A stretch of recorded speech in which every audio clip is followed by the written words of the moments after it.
saya ini kan anak transmigrasi, Mbak. Mm-mm. Anak transmigrasi ditinggal ibu udah lama, yang hidup Oh gitu. di perkebunan kelapa sawit. Mm-mm. Setelah saya masuk usaha di bidang akikah ini, terus saya buka kandang ini, saya bisa membantu orang. Oh ya, saya bisa mempekerjakan orang ya, walaupun belum banyak. Karyawan saya sih baru 4 orang ya, baru 4 orang. Tapi kan alhamdulillah kalau kurban sih banyak gitu. Tapi di Citra Gading BMW tapi nggak punya CV-nya, nggak punya Nah, lembaganya, nggak bisa nagih. Lalu ngoceh kemana-mana tapi mau nagih nggak bisa karena kan mereka butuh legalitas, betul. butuh Kalau legalitas dinas ya. NPWP dan yang lain-lain. Jadi gini, produk sejelek produk apapun, kalau dijualkan dengan orang yang tahu cara menjualnya dia akan laku. Sehebat produk apapun kalau yang menjualkannya tidak tahu cara menjualkannya nggak akan laku kan gitu. Motivator jadi usaha makanan itu di saat makanan kita nggak habis bagi-bagiin aja nanti Allah akan ganti gitu. Ya Allah. Daripada Pak Ali ini kebuang. hatinya lapang banget ya. Ya enggak juga itu kan banyak belajarnya begitu. Jadi kalau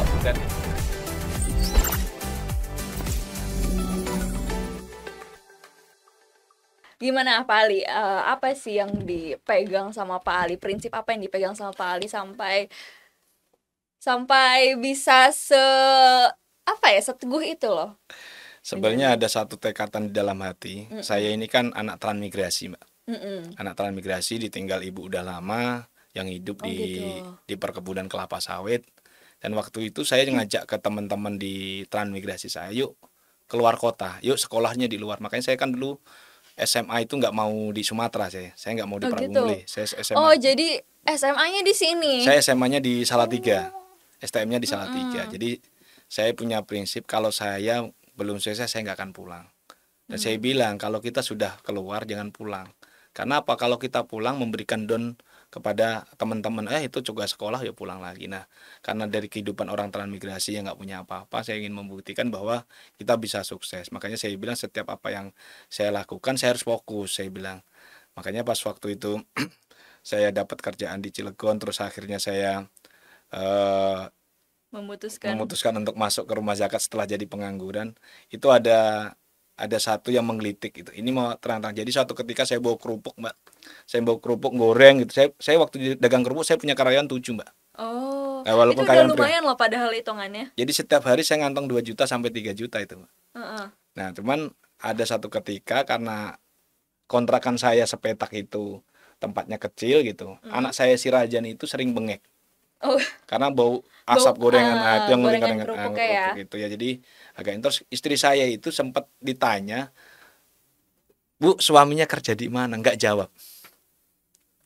Jadi kayaknya istri saya ini karena keluarga beliau itu para karyawan semua gitu. Cuman Heeh. saya mungkin saya satu-satunya mantu dari keluarga besar Cilacap Group itu, tukang kerupuk ya nggak jawab. Nah saya agak terpukul nih. Wah kok istri saya diem ya. Nah pas pas saya kerja di rumah zakat itu kan pakai bajunya bagus, Mbak. Heeh. Baju putih, pakai celana bahan itu, terus Ya, pakai orang dasi, kantoran orang banget nih, kantoran. iya. Jadi istri saya itu Heeh. sempat pas itu ngucap, Alhamdulillah kerja di rumah zakat. Padahal kata saya bilang, saya itu kerupuk belum saya selesaiin ya, kadang-kadang sore saya antar itu. Heeh. Dengan gaji 350 itu kan nggak ini ya. Nggak ini, tapi kan ada satu kebanggaan di istri saya. Istrinya kerja di kantoran tuh, kantor depan gitu. Mm. Jadi satu Yang penting di kantor dulu ya. kantor dulu.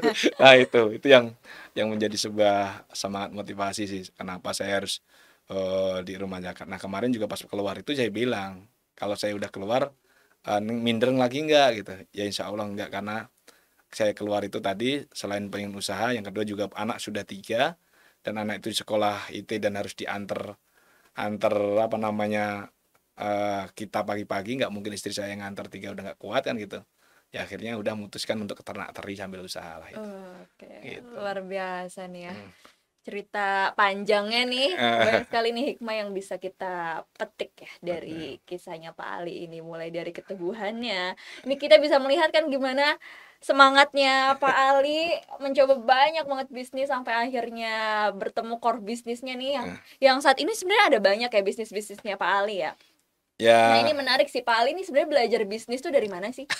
Karena kan kalau kita lihat latar belakangnya dari STM betul. gitu kan.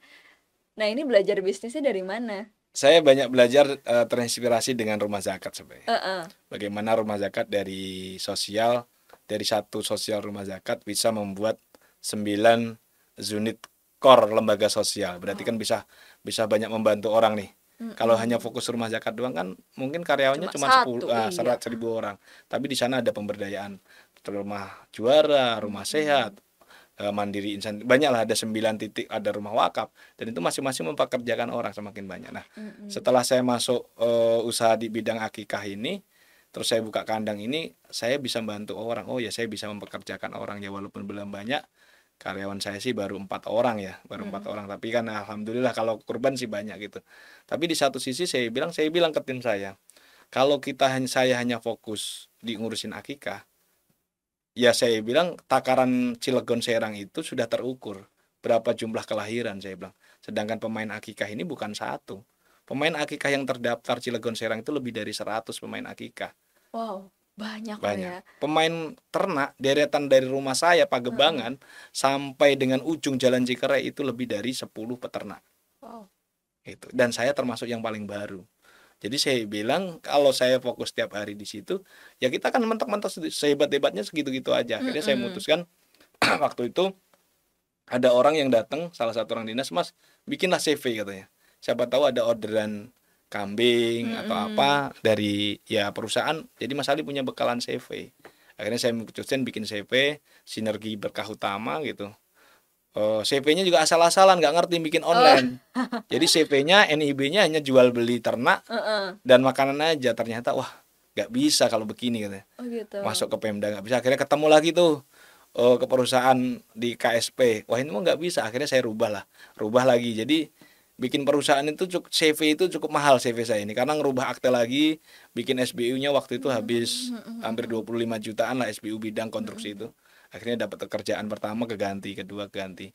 Nah, alhamdulillah juga hari ini saya juga rekanan dengan Pemda untuk e-katalog seperti itu, pengadaan sedikit konstruksi dan yang lain-lain.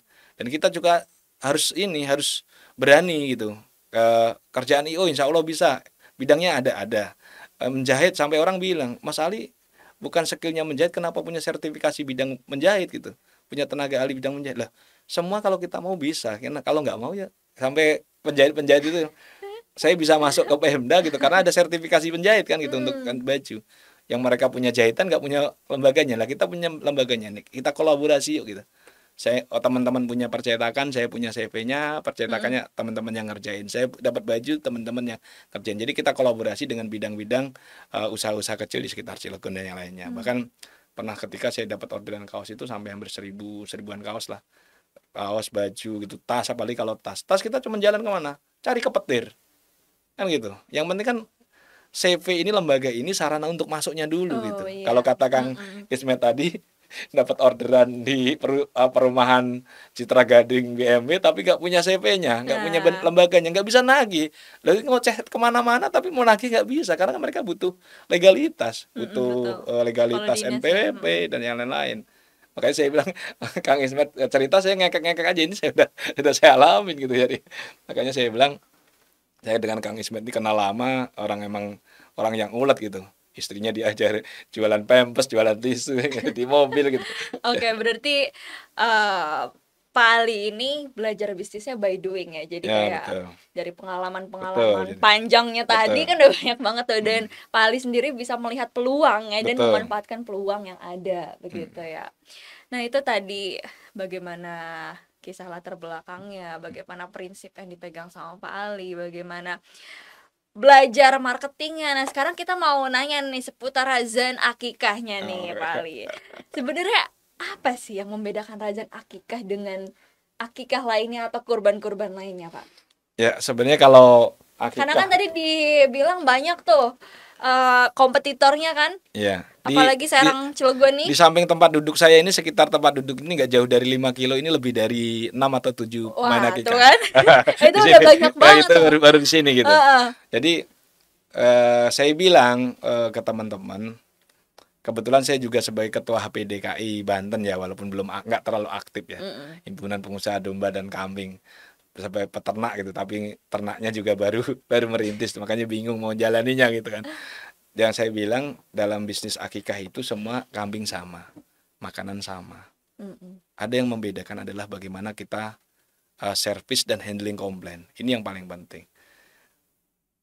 Jadi gini, sejelek produk apapun, kalau dijualkan dengan orang yang tahu cara menjualnya dia akan laku. Sehebat produk apapun kalau yang menjualkannya tidak tahu cara menjualkannya nggak akan laku kan gitu. Jadi bagaimana konsep kita memberikan sebuah pelayanan tadi. Saya bilang mungkin hari ini satu-satunya lembaga akikah yang bisa bayar di tempat. Saya bilang, Bu, pesan cara bayarnya gimana? Ibu maunya apa? Mau transfer boleh, DP boleh, bayar di kandang boleh, bayar di tempat boleh. Bapak percaya? Saya percaya. Loh kok Bapak bisa percaya, pertanyaan ke saya? Bapak nyembelih kambing itu untuk ibadah, bukan untuk bisnis. Kalau untuk bisnis saya nggak akan percaya. Beda kayak bilang. Bapak memotong kambing itu diniatkan dengan sakral dan lillahi ta'ala, hanya mengharap ridho Allah. Untuk kebaikan putra-putri Bapak Ibu, saya bilang. Sodakoh terbaik. Kalau bisnis kan itu beda kan gitu. Harus ada sesuatu yang imbalan. Ini kan gak ada. Motong kambing 4 juta, 2 juta selesai dikasihin. Kalau bisnis kan kita motong 2 juta dapatnya berapa? Nah, itu yang kenapa saya salah satu percaya itu. Walaupun hari ini yang nggak bayar juga ada. Oh gitu. Ada di sekitar sini juga ada. Yang nggak bayar juga ada juga. Tapi ya kita ikhlaskan, ya udahlah. Kalau dia nggak bayar kita sudah ingatkan, ya sudah, bukan salah kita. Kan dia motong kambing itu, akikah itu ibadah yang sakral, karena ingin mengharapkan ridho karena Allah, karena disunahkan bahwa orang siapa diberikan karunia seorang bayi laki-laki atau perempuan, potonglah seekor domba ataupun 2 ekor domba sebagai bentuk rasa syukur, dan berikanlah kepada lingkungan, siarkan kepada lingkungan sekitar. Nah, salah satu manfaat akikahnya apa? Menjauhkan anak dari gangguan jin dan setan, agar orang tuanya mendapatkan syafaat dari anak tersebut. Nah, ini kan suatu kedekatan diri kita kepada Allah. Kalau orang nggak punya keimanan yang kuat, nggak akan pernah akikah. Nah, kalau orang itu sudah yakin, mosok sih dia nggak akan membayar. Kuncinya itu aja. Walaupun pernah suatu ketika malam takbiran saya dipesenin paket yang paling besar, yang paling bagus, dan itu dia tidak mau bayar. Dan saya di situ nangis. Demi Allah itu saya nangis, saya bagiin di Semampir sampai dengan Ramayana. Saya turun dari mobil, saya bagiin ke tukang ojek sambil nangis malam takbiran tuh. Paketnya pakai ayam bakar, pakai telur komplit. Nggak mau bayar. Nggak mau bayar. Ya Allah. Nah, yang terakhir kemarin di Serang. Di Serang juga kita tagih-tagih sampai kita cobain nggak ada, ya sudah, baru DP 200. Ada juga ya banyak yang kayak gitu. Sebelumnya ada daerah Bojonegara gitu. Sudah dia pesan akikah, katanya ribut sama suaminya, cerai gitu. Gak ada yang bertanggung jawab, istrinya berangkat ke mana itu, ke Malaysia atau kemana gitu. Akhir itu nomor saya diblokir, gak bisa dihubungi. Waduh, terus kalau kayak gitu pasti rugi dong. Ya sebenarnya kan gini, kalau dalam bertransaksi sebenarnya kita nggak rugi. Gitu, kalau kita lihat secara lahiriahnya rugi, tapi kan itu kan yang penting kan kita niatkan sudah ikhlas, insya Allah akan ganti gitu. Gitu, kalau kata beberapa motivator usaha makanan itu, di saat makanan kita nggak habis, bagi-bagiin aja, nanti Allah akan ganti gitu. Daripada Pak Ali ini hatinya lapang banget ya. Ya enggak juga, ini kan banyak belajarnya begitu. Jadi kalau, dan ini saya nggak cerita ke istri, enggak. Oh gitu. Ya, ini mau urusan bisnis aja lah gitu. Karena supaya dia nonton dong. Enggak apa-apa. Jadi supaya ini. Jadi kalau kita pikirkan di saat kita usaha dengan sudah niatan baik, kita pikirkan, jadi kepikiran. Karena kegagalan kita dampak dari pikiran kita, kesuksesan kita adalah dampak dari pikiran kita. Kadang-kadang dulu sebelum saya punya usaha, uang 100.000 itu berharga banget. Uang 100.000, 200 itu berharga banget. Bahkan kalau masih jadi karyawan itu sampai kita mereka demo loh karena dipotong 100.000 itu. Setelah kita jadi pengusaha itu 1 juta, 2 juta itu menurut saya itu nggak berharga, dalam arti ya sudahlah, ikhlasin aja lah, nanti Allah juga ganti lagi gitu. Jadi saya mikir, oh ya udah, mungkin challenge-nya Allah kayak gitu. Mungkin apa ada sesuatu rezeki yang belum saya bersihkan kayak gitu. Saya cuma berpikirnya begitu, kalau ada yang bayar positive mungkin. Thinking banget Nah, ya. betul. Jadi insya Allah ganti, insya Allah ganti. Itu aja udah ikhlas ya. Dan saya bilang ke teman-teman di kandang, kita coba belajar tidak menyalahkan, tapi kita mengintrospeksi diri. Kalau ada kejadian apa, mungkin ada yang salah di kita. Jadi saya bilang, ingatkan saya kalau saya nyalahkan kamu atau apa, ingatkan. Kita belajar bertanggung jawab bahwa usaha ini bukan semata-mata hanya untuk mencari keuntungan. Saya bilang, kalau saya hari ini usahanya untuk sekadar mengayakan diri saya bilang, saya tutup, saya bilang, selesai. Karena para jana akikah bisa join kemana aja. Mbaknya punya ternak, saya bisa, Mbak tolong potongin kambing buat raja akikah, saya masak. Gitu. Ini kan dalam rangka apa? Kita ingin membantu teman-teman ekonomi teman-teman. Yuk belajar sama-sama bertanggung jawab bahwa dan semakin banyak, semakin besar, insya Allah kontribusi kita kepada masyarakat juga semakin banyak. Kata kita itu melihat, oh banyak di sekitar sana gitu. Bagaimana saya mengedukasi teman-teman rasa bersyukur. Kalau teman-teman hari ini saya bilang melihat pekerjaan ini tidak berharga, salah. Banyak orang berbondong-bondong minta pekerjaan ini, saya bilang. Dan hari ini teman-teman kita berikan yang terbaik, dalam arti insya Allah yang terbaik itu, dengan kita berikan tempat makan, wes gaji utuh, semakan minum kopi udah ada, apa yang tidak disyukurin. Kita jadi buruh pabrik, mohon maaf, saya sebagai buruh pabrik masih potong kontrakan, masih potong transport, masih ngopi juga bayar, makan juga bayar. Paling bisa gaji sisa berapa, saya bilang? Sisa 1 juta aja udah bagus. Di kita alhamdulillah ada yang gajinya utuh nggak kepake, Mbak. Gitu. Itu ya. Karena makan kita kasih, silahkan Mm-mm. kita kasih. Makanya saya bilang paling sedih Berarti kalau ada karyawan saya belum makan. mm-mm. Mau makan kambing, daging kambing tinggal buka freezer, silahkan makan. Banyak ya. Nah, silahkan saya bilang. Saya nggak pernah ngelarang. Yang penting dimakan, saya bilang. Terus mau kopi udah kita siapkan, mau teh kita siapkan, mau indomie telur kita siapkan. Mau nggak melakukan memasak untuk jadi siap saji. Itu doang. Kalau kamu males ya lapar. Tapi kalau kamu pengen gaji kamu nggak utuh, ya jajan, silahkan, ada padang, ada warteg. Tiap hari kita siapkan, mulai ikan asin segala macam kita siapkan. Insya Allah nyaman lah gitu. Itu jadi yang membedakan razan akikah dengan akikah lainnya, pertama servis tadi ya. Betul. Kedua, di razan akikah tuh dikelola dengan memanusiakan manusia Nah, gitu kuncinya ya. begitu. Dan ketiga, mencari Keberkahan, keberkahan. betul.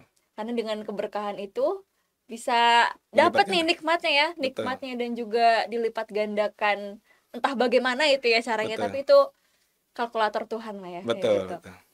Lalu apa lagi nih Pak? Apa yang membedakan razan akikah Nah, dengan akikah yang kedua, lainnya? kita juga kenapa di Rajan Akikah ini mau buat tip buat teman-teman pemain akikah atau catering, kalau kita membuat menu, membuatlah menu yang tidak berdampak komplain. Nah, ini tips ya. Ya, itu tips silahkan nih. monggo teman-teman. Khususnya catering ya Ya berarti. betul. Jadi kalau kenapa saya bilang Rajan itu selalu kalau ditanya mau buat capcay itu agak nolak. Karena capcay itu gampang basi. Kenapa di Rajan gulai itu selalu ditanya. Kalau ada yang pesan gulai Mbak, kita tanya, Mbak mau dipakainya jam berapa? Oh. Kalau pesan untuk maghrib kita lebih baik nggak terima pesanan. Kenapa saya bilang? Karena khawatir dia tidak dimakan, basi, mubazir. Ya udah lebih baik pakai rabek. Tapi kalau untuk siang hari, sore hari kita layanin. Jadi kita terus kita tidak ada menu-menu yang tumisan yang lain-lain. Kita lebih cari yang safety, yang aman, yang awet. Kalau hari ini tidak dimakan, tidak mubazir. Jadi makan bisa besok, bisa dimubazir.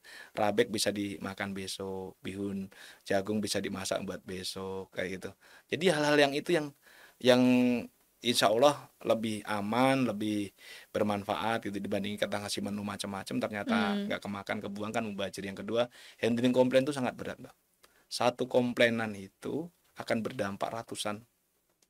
Satu senyuman, satu kebahagiaan akan berdampak ribuan, kan itu. Rajan Akikah hari ini marketingnya itu beda dengan teman-teman ngiklan puluhan juta. Bahkan saya kemarin sharing ada ngiklan Akikah sampai 500 juta setahun. Ada yang sampai 1 miliar. Iya pasti kan. Rajan Akikah cukup ya. 500.000. Wah. Iklan Facebook yang keliling itu, dan hanya supaya orang tahu aja. Lainnya dari mana? Mulut ke mulut. Kalau dalam itu lebih power ya. Betul. Dalam ilmu marketing itu belajarlah merawat seseorang yang kita kenal, karena seseorang itu akan menghasilkan 500 kartu nama. Kalau hari ini ada orang, mohon maaf, yang belajar marketing di handphonenya tidak punya 500 nama, segera cari. Nah iya, kan dari 500 itu akan menghasilkan 500 lain.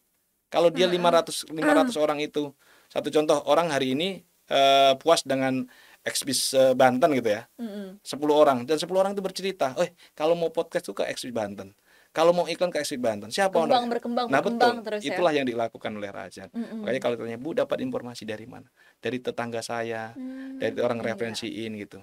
Ya apalagi yang kalau dia model bayar di rumah dan yang lain-lain. Itu yang ketiga itu adalah bagaimana kita, bahwa setiap rezeki yang kita milikin itu ada hak orang lain yang harus kita perhatikan. Di saat usaha ya kita harus perhatikan lingkungan. Nah di Rajan membuat konsep karena belajar tadi di rumah zakat selama 12 tahun dan cita-citanya menjadi muzaki yang memberikan banyak dampak manfaat. Saya selalu berdoa, ya Allah izinkan hamba untuk menjadi seorang yang dermawan. Jadikanlah anak-anak hamba menjadi anak-anak yang dermawan. Bukan anak yang ini, bukan anak yang dermawan. Karena dengan dermawan itu berarti kan secara kekayaan punya kan gitu, solehnya punya kan gitu. Nah itu tuh yang minimal gitu. Nanti pas Allah catat amal apa sih yang mengangkatkan kita ke surga, kalau orang mau ngajinya pintar gitu, apalanya pintar, saya mau sholatnya mau belentang-belentong, ngajinya belentang-belentong gitu. Kita nyari ilmu nyari manfaat dari mana nih gitu. Ya apa yang kita milikin hari ini ada hak-hak yang harus kita tunaikan. Makanya saya bilang yang salah satu yang membedakan di Rajan dengan yang lain adalah Di Rajan itu setiap transaksi keuntungan kita sisihkan 10% untuk anak yatim dan janda. Kenapa Ini untuk anak luar yatim yang biasa sih. janda gitu?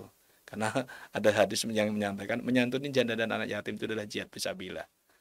Jihad fisabilillah itu nilai pahalanya luar biasa gitu. Luar biasa Nah pasti. itu, ya bukan, mohon maaf, bukan Mm, bukan menyantuni jandanya gitu, yang mudah mm. bukan menyantuni janda dan kadang-kadang malah dipelesetkan. Nah, itu kita edukasi ke mereka bahwa itu yang salah satu yang membedakan. Jadi kalau Bapak Ibu hari ini pesan akikah, pesan kurban, Rajan sudah menyiapkan anggaran itu untuk anak yatim dan janda yang memang kita sisihkan. Dan Rajan selalu konsen itu. Makanya saya bilang ke lingkungan, kalau kamu minta 17 Agustus jangan ke kandang Rajan. Gak akan kita kasih 17 Agustus buat kegiatan apa. Tapi kalau untuk kegiatan yang namanya anak yatim, insya Allah lah. Walaupun gimana pun, insya Allah kita siapkan, usahakan seperti itu. Dan itu alhamdulillah kita rutin per 2 bulan sekali undangan anak yatim. Bahkan di RW kita punya data, Mbak. Oh gitu. Di kandang itu ada 105 janda, Heeh. 48 yatim. Mungkin RT RW-nya aja nggak tahu. Saya punya data 105 janda di sekitar kandang saya, Mbak. 105 janda, 48 yatim. Luar biasa ya. Tapi dengan adanya hal itu menjadi apa ya? Value tersendiri loh untuk Betul, Razan ya. Jadi betul, orang yang memilih Razan itu bukan cuma untuk ibadah dia sendiri, tapi juga menambah ibadah itu lagi gitu ya. Bukan betul, cuma potong kambing untuk akikah, tapi juga dia ikut menyumbang gitu ya untuk betul, menyantuni anak yatim dan janda tadi. Itu betul. salah satu trik juga sebenarnya ya. Bukan trik sih. Jadi kan kita ini kan ingin mengajak pahala itu bukan hanya untuk sendiri, Iya. Mbak. Kalau selama ini kan kita ngajak pahala sendiri, kita ingin ngajak Mm-mm. orang lain termotivasi. Akikah itu sebuah ibadah yang sakral, kurban itu ibadah yang Oke. sakral. Tidak bisa dikatakan kita berakikah atau berkurban kalau kita tidak mengucurkan darah kan gitu. Dan itu tidak menghadapkan ridho. Selesai itu kan. Mm-mm. Tapi ternyata apa yang kita titipkan ke orang itu, ke sebuah lembaga itu menyalurkan lagi gitu. Kan Rajan ini sebagai tengah-tengah perantara gitu. Iya. Rajan juga nggak akan bisa menyalurin, mohon maaf, anak yatim, janda, kalau nggak ada yang berkurban atau nggak ada yang berakikah kan gitu. Karena usahanya itu. Jadi jembatan-jembatan pahala ini saya bilang kita ini sebagai penjembatan kebaikan. Ya kebaikan penjembatan hanya mencerana. Makanya di Rajan eh, sudah belajar di tahun pertama itu, tahun selanjutnya nggak pernah kita bisnis daging ke pasar. Jadi nggak Hmm. ada motongin daging buat di pasar, nggak Oke, itu gitu. dia tadi ya obrolan kita nih. Terakhir nih, Pak Ya. Ali. Gimana nih tips dan juga harapan Pak Ali untuk pertama tips dulu ya, tips Nah, untuk mungkin sobat Ekbis di rumah ada yang mau buka usaha kurban gitu atau mungkin usaha-usaha catering gimana nih? Apakah ada tips khususnya gitu ya?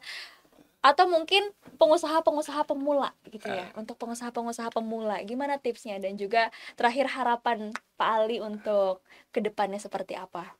ya. Begitu. Jadi kalau menurut saya begini, buat teman-teman yang baru lulus atau ibu-ibu yang ingin mendapatkan penghasilan tambahan, sebenarnya peluang usaha itu tidak sulit, gampang asal kita Mm-mm. mau. Yang pertama kita menjadi mitra. Jadi Rajan Akikah itu mengajak ibu-ibu atau siapapun menjadi mitranya Rajan. Jadi satu contoh, Nggak Mbak sendirian nggak aja sendiri, berarti betul. ya. Mbaknya Mm-mm. bilang Mas Ali ada yang mau akikah gitu. Nah, dia Mm-mm. pas di akikah itu secara otomatis kita berikan fee marketingnya buat mbaknya. Kenapa? Melalui mbaknya yang sudah ngasih referensi itu kan berarti dia sudah berjasa. Jadi satu contoh kalau di Rajan itu memberikan referensi 1 ekor kambing itu kita berikan 50.000. Itu. Orang jadi semangat nih Ah, ngasih taunya ya. betul. Nah, itu Bahkan tadi ya. ada mitra-mitra kita ibu-ibu rumah tangga itu bisa penghasilan 800, 900 gitu. Nah, terus kalau ada yang paket akikah, nah kita kasih 100.000. Jadi beli Hmm. paket kita 100.000. Jadi sebenarnya peluang usaha itu banyak, tapi kan kadang-kadang kita itu nggak mau. Nah, begitu Mm-mm. juga di kurban. Di kurban itu kan banyak. Di kurban itu kan banyak. Makanya eh, kadang-kadang kita kan udahlah panitia aja gitu. Padahal kita juga bisa menjadi ladang usaha, kurban itu menjadi ladang usaha di saat kita bawa ke lapak-lapak nih. Satu contoh hari ini datang tim kru Ekspis Banten. Pak, boleh nggak saya jadi marketingnya Razan gitu, satu contoh untuk kurban. Ya nanti kita hitung kan. Berarti kalau closing 1 kambing dapatnya sekian, sapi dapat sekian. Dan ini kan sebenarnya peluang usaha, momentum besar, tapi kadang-kadang kita tidak pernah mengambil peluang itu. Jadi saya ngajak kepada bapak-bapak, ibu-ibu ataupun yang baru lulus, yuk usaha akikah itu gampang. Silahkan kalau mau belajar akikah ke kandang Rajan, belajar berternak ke kandang Rajan. Kita insya Allah kita berikan ilmunya. Insya Allah Di saat kita memberikan banyak ilmu kepada orang lain, mendapat usaha, insya Allah saya makin senang dan rezeki Allah yang ngatur. Dan hari ini saya juga sudah cukup banyak orang-orang yang belajar akikah dan di rumah buka catering akikah. Dan kita juga membuka kepada ibu-ibu yang punya usaha makanan, kalau mau join akikah ke kandang Rajan boleh. Jadi nanti kita bantu brandnya juga. Jadi satu contoh, Exbis Banten Akikah, boleh.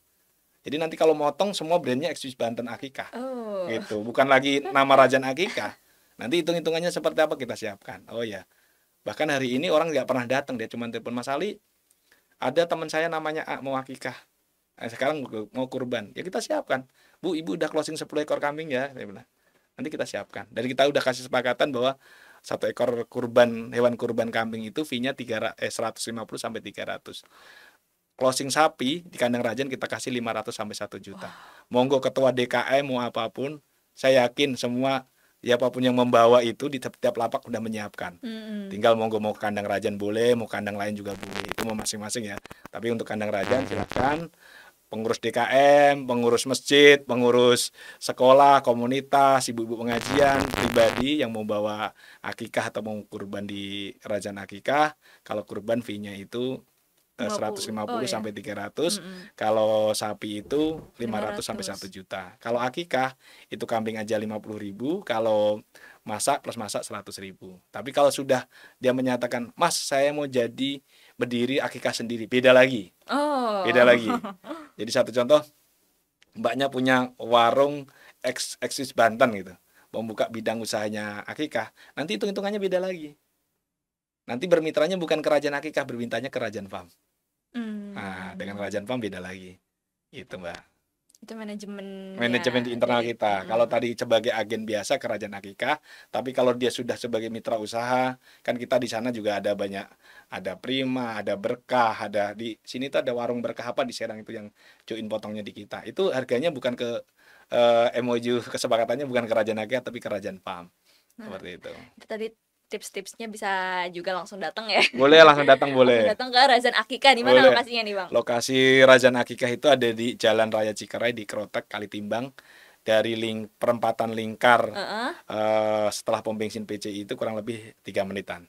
Nah sebelum lapas lah. Sobat Exbis bisa datang aja nih, mungkin penasaran, pasti ada lebih banyak lagi tips-tips yang diberikan sama Pak Ali nanti ya. Siap, dan atau mungkin bisa langsung lihat nih gimana kondisi kandangnya gitu kan, gimana kebersihannya dan lain-lain, manajemen dan pengelolaannya dan lain-lain, jadi lebih dapat experience-nya gitu ya. Boleh. Sekarang di pekan terakhir ini kita banyak diskon. Gitu. Untuk kurban kambing itu kita kasih sampai 300. Bentar lagi kan lebaran, ini Idul Adha ya. Betul. Jadi di pekan terakhir ini kita banyak diskon, sapi diskon 500 sampai 1.500.000. Kambing 100 sampai 300 per ekor. Monggo silakan. Monggo ya. Datang semuanya nih ke Rajan Akikah, ini lagi banyak banget diskonnya. Potongan harga dan segala macam. Udah servisnya udah mantep banget pokoknya ya. Oke, gimana closing statementnya nih? Dari Pak Ali, harapannya ini kita karena sudah di ujung waktu ya Pak Ali ya. Harapan kita dengan saat ini dengan kondisi ekonomi kita yang saat ini, yuk semangat buat teman-teman, apalagi saat ini baru lulusan sekolah ya, nggak usah khawatir, berwirausahalah, insya Allah rezeki akan datang, dan 9 pintu rezeki adalah usaha atau dagang. Jadi usaha apapun nggak usah bercita-cita menjadi mulu jadi karyawan, insya Allah asal kita punya kemauan, punya kreativitas, rezeki akan hadir. Dan jangan khawatir, insya Allah tidak ada istilahnya kita nganggur asal kita mau gerak ya, seperti itu. Itu sih tips saya. Semangat buat teman-teman yang baru lulus, semangat buat ibu-ibu, peluang usaha cukup ada banyak di depan mata, silahkan hadir ke kandang Rajan. Oke, terima kasih banyak Pak Ali atas sami-sami, kehadirannya. Oke, saya Syifa Yasmin pamit undur diri dan sampai jumpa.